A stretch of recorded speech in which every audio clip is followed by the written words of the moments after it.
Now, a collection of letters from Prince Charles and Princess Diana are to be sold at auction. One candid letter from the Prince, written just after the couple separated, reveals his hopes of perhaps being appreciated after his death. But some say the letters, thought to be worth hundreds of pounds, shouldn't be sold as they're too private. Here's our Gloucestershire reporter, Steve Nibbs. It was just months before the revelations in Andrew Morton's Diana, Her True Story were published that the Princess was at a Rugby Cup final in Cardiff.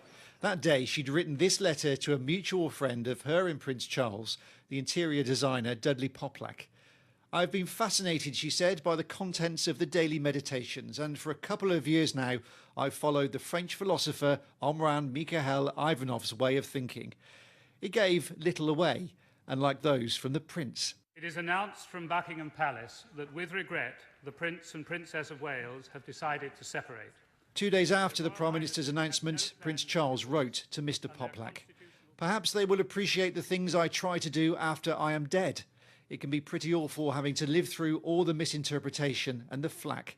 Perhaps it is part of the test that I have to go through in order to come out the other side, having been tempered into the fire." That's an incredibly poignant letter to read the day after all the national headlines were full of end of a fairy tale marriage. And Charles is saying that he's misinterpreted and he suffers the flack, and he's giving a very private insight into what he's genuinely feeling. The previous decade, of course, there was also the fallout from the Prince's now infamous views on a proposed extension to the National Gallery.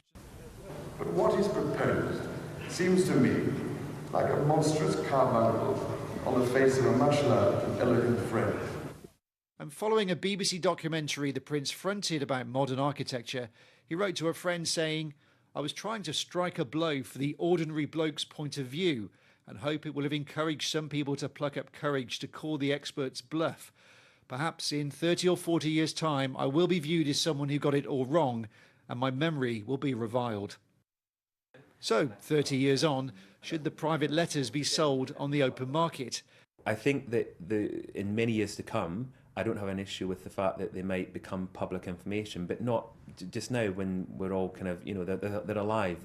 And it's his views being expressed publicly, which I don't think is very fair, unless he wishes them to be expressed publicly. The collection from a seller who wants to remain anonymous goes to auction later this month.